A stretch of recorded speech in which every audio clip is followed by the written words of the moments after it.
আমি দুটো জিনিস বলেছি, কিন্তু মাদক এবং নারী এই দুটো ব্যাপারে আমি কোনো সুপারিশ করতে রাজি না। বিকল্প কর্মসংস্থান, কারণ এই জনপদে একসময় সুজলা সুফলা ছিল। আমাদের ছোটবেলায় দেখেছি নদীমাতৃক সভ্যতা, প্রত্যেকটা বিলে তখন ধান চাষ হতো, নদীতে প্রচুর মাছ হতো এবং মানুষ অনেক শান্তিতে ছিল।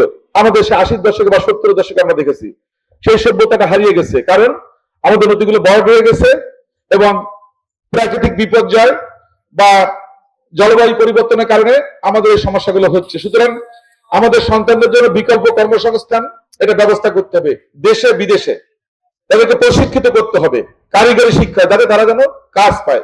তো আমরা চেষ্টা করব এখানে যাতে কারিগরি প্রশিক্ষণ করা যায়, এখানে ছেলেমেয়েরা যাতে খেলাধুলায় অংশগ্রহণ করতে পারে। তবে একটা জিনিসটা খেয়াল রাখবেন, কেউ মাদক নিয়ে গ্রেপ্তার হলে আমার কাছে দয়া করে আসবেন না। আমি মাদকের বিরুদ্ধে আমাদের মাননীয় স্বরাষ্ট্রমন্ত্রী সংসদে বলেছেন এই মাসে মাদক বিরোধী সাঁড়াশি অভিযান শুরু হবে, সেই অভিযানে যারা গ্রেপ্তার হবে। আমি দুটো জিনিস বলেছি, কিন্তু মাদক এবং নারী এই দুটো ব্যাপারে আমি কোনো সুপারিশ করতে রাজি না, কারণ এই দুটো আসলে সুপারিশ করার জিনিস না।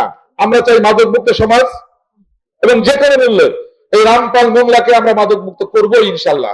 এই ব্যাপারে কেউ আপনারা সুবিধা করতে পারবেন না। যারা এই ব্যবসা করছেন, ট্রেডিং করছেন, সরে আসেন।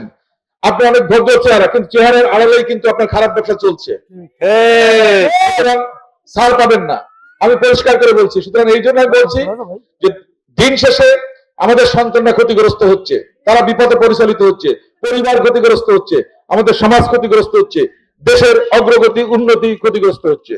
সুতরাং এই জিনিসটা খুবই গুরুত্বপূর্ণ। এই জন্য মাদকের ব্যাপারে আপনাদেরকে বলবো যে আপনার সচেতন থাকবেন।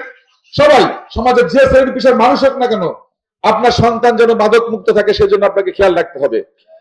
আমি আরেকটা জিনিস বলতে চাই শ্রমিকদের নিয়ে।